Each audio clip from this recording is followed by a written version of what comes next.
நேற்றும் இன்றும் என்றும் மாறாத இயேசு கிறிஸ்துவின் அன்பான நாமத்தினாலே உங்களை வாழ்த்தி இந்த புதிய நாளிலும் தேவனுடைய ஜீவனுள்ள வார்த்தையின் மூலமாய் உங்களை சந்திப்பதில் நான் கர்த்தருக்குள் மகிழ்ச்சி அடைகின்றேன். 1 கொரிந்தியர் 10:13 மனுஷருக்கு நேரிடுகிற சோதனையே அல்லாமல் வேறே சோதனை உங்களுக்கு நேரிடவில்லை.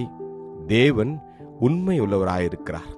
உங்கள் திராணிக்கு மேலாக நீங்கள் சோதிக்கப்படுவதற்கு அவர் இடங்கொடாமல் சோதனையை தாங்கத்தக்கதாக சோதனையோடு கூட அதற்கு தப்பிக்கொள்ளும்படியான போக்கையும் உண்டாக்குவார். அமேன். No temptation has overtaken you except such as is common to man, but God is faithful, who will not allow you to be tempted beyond what you are able, but with the temptations will also make the way of escape, that you may be able to bear it. Amen. கர்த்தருடைய நாமம் மகிமைப்படுவதாக.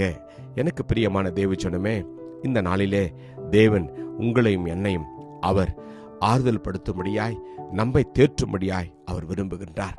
சோதனையை சகிக்க வேண்டும் என்று, சோதனையை சந்திக்கிற நேரங்களிலே கர்த்தர் நமக்கு துணை நிற்கிறார் என்று நீங்கள் நானும் விசுவாசிக்க வேண்டும். உலகத்தில் எல்லாருக்கும் வருகிற சோதனைகள் அநேக விதமான சோதனைகள். ஆனால் வேதம் சொல்கிறது, நீங்களும் நானும் அந்த சோதனையை சகிக்க வேண்டுமா? எப்படி சகிக்க முடியும்? நம்முடைய சுய பலத்தினாலோ நம்முடைய சுய சித்தத்தினாலோ முடியாது. தேவன் உங்களுக்கு அதை தாங்கிக் கொள்ளும்படியாய், அதை மேற்கொள்ளும்படியாய் அவர் உங்களுக்கு திராணியை கொடுப்பார். காரணம், அவர் உண்மை உள்ள தேவனாய் இருக்கின்றார்.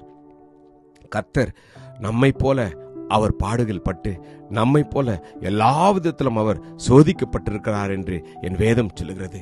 எனவேதான் அவர் சோதனையில கடந்து போகிற உங்களோடு கூட அவரும் வருவார். காரணம், அவர் அந்த பாதையில சென்றிருக்கிறார். வேதம் சொல்கிறது, சோதனையை சகிக்கிற மனுஷன் பாக்கியவான், அவன் உத்தமன் என்று விளங்கின பின்பு கர்த்தர் தம்மிடத்தில் அன்பு கூறுகிறவர்களுக்கு வாக்குத்தத்தம் பண்ணின ஜீவ கிரீடத்தை பெறுவான் என்று. எனக்கு பிரியமான தேவஜனமே, சோதனைகள் இல்லாத வாழ்க்கை கிறிஸ்துவ வாழ்க்கை அல்ல. ஆம், கர்த்தருடைய மனிதனாய் தேவன் உத்தமன் என்று சொல்கிற ஒரு மனிதன் வேதத்தில் உண்டு. அவர் பெயர் பக்தன் யோபு. அப்பொழுது வேதத்தில் அவரை குறித்து வேதம் என்ன எழுதியிருக்கிறது? யோபு தன்னுடைய சோதனை எல்லாவற்றிலும் அவன் ஒன்று சொன்னான், கர்த்தர் கொடுத்தார், கர்த்தர் எடுத்துக்கொண்டார், கர்த்தருடைய நாமத்திற்கு ஸ்தோத்திரம் என்று. அது மாத்திரமல்ல, நான் போகும் வழியை அவர் அறிவார், நான் என்னை சோதித்த பிறகு நான் பொன்னாக விளங்குவேன் என்றார்.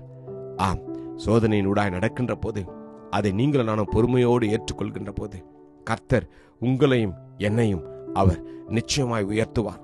நாள் ஒன்று வரும், அப்பொழுது நீங்கள் உயர்த்தப்படும் பொழுது தேவன் நல்லவர் என்று நாம் நிச்சயமாய் சொல்ல முடியும். கர்த்தர் உங்களுக்கும் எனக்கும் கொஞ்ச காலம் பாடு அனுபவிக்கிற, சோதனை சகிக்கிற உங்களுக்கும் எனக்கும் அவர் பலனை கொடுத்து அதை மேற்கொள்ளும்படியான திராணியை கொடுப்பார். ஆமேன். சோதனையை சகிக்கின்ற போது கர்த்தர் உங்களையும் என்னையும் அவர் உயர்த்துவார். பவுலும் சீலாவும் சிறைச்சாலையில கட்டப்பட்டிருந்த பொழுது அவர்கள் தேவனை துதித்து பாடினார்கள் என்று வேதம் சொல்கிறது. ஆம், நீங்களும் நானும் எல்லா சோதனையிலும் நீங்களும் நானும் தேவனுடைய நாமத்தை மகிமைப்படுத்த வேண்டும்.